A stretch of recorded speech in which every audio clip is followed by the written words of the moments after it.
You're not burned out. You're misaligned. High performers don't collapse because they work too hard.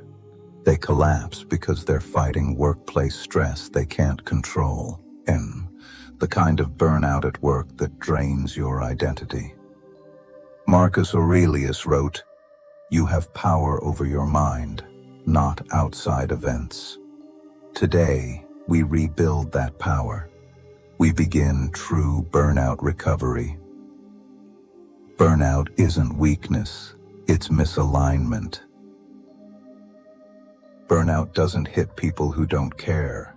It hits high performers, the reliable ones, the professionals who carry everyone else's deadlines. That's what burnout symptoms actually look like.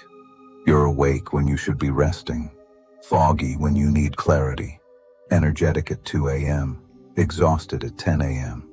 You try to fix it, more caffeine, more hours, more pressure, and every time you push, something breaks. You're not failing. You're misaligned. You're not exhausted from work. You're exhausted from trying to control the uncontrollable. That's the real root of burnout. Stop fighting the storm. Look at what you attack every day. The boss who emails at 11 p.m., the coworker who moves slow, the deadlines that never stop at the meetings that drain your focus. You think, if I grind harder, I'll finally get ahead. Burnout isn't created by stressors. It's created by resistance. The inbox isn't stressful. Your judgment of it is. That deadline isn't a threat. Your belief that it defines you is. The storm isn't burning you. Your fight against it is. Once you stop trying to control every wave, you begin to regain control and learn how to sail. You're drowning not because the water is deep, but because you're trying to hold it back. That's how overwhelm at work becomes burnout. The Stoic framework, control and distance. Epictetus gave the blueprint. There is only one way to happiness. Stop worrying about things beyond your control. This is how you recover from burnout without quitting your job. Withdraw your energy from other people's expectations, company culture, outcomes, office politics, being the hero.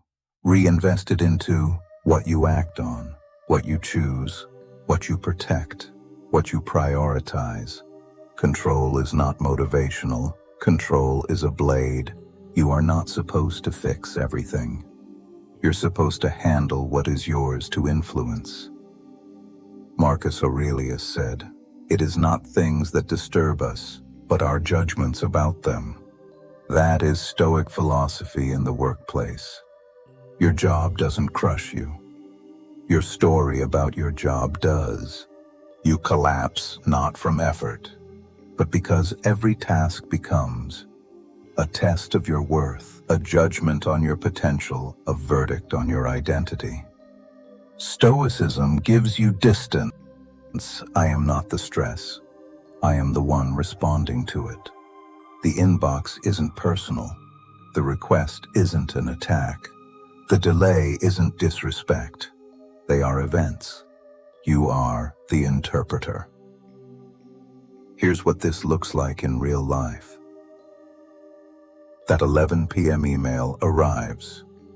You pause. You ask, "Do I control the outcome or only my response?" If not, your energy stops there. If yes, you act with clarity, not panic. That is how you manage burnout at work. That is the blade. You don't need a lighter load. You need a clearer lens.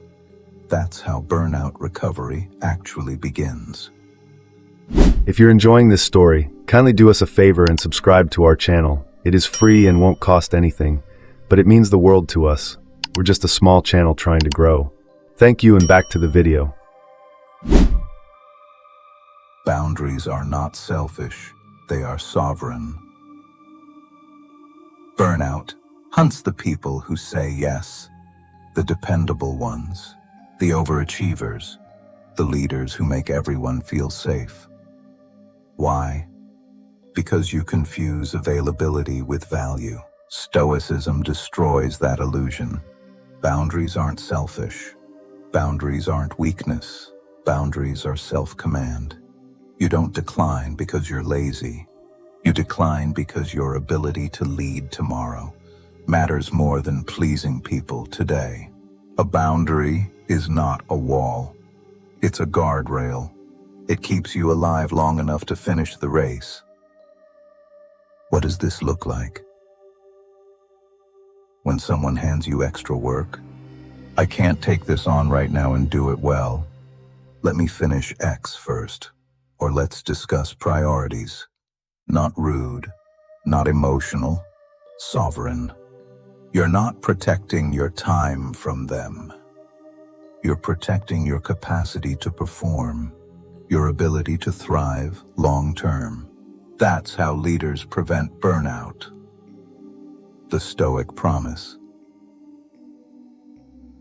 Epictetus didn't wait to be free. Marcus didn't wait for Rome to calm down. Seneca didn't wait for Nero to change. They found calm inside. Your boss doesn't need to change. Your team doesn't need to improve. Your industry doesn't need to respect you. You recover when you stop fighting the fire and start controlling the flame. Burnout doesn't erase who you are. It reveals where you abandoned yourself. You are not your inbox. You are not your job title. You are not their expectations. You are your discipline, your decisions, your courage, your ability to rebuild. That is burnout recovery the Stoic way. If this resonated with you, you're not weak. You're just carrying more than you can control. Stop handing your peace to the world. Reclaim it.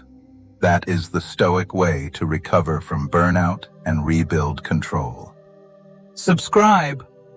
We're rebuilding leaders from the inside out.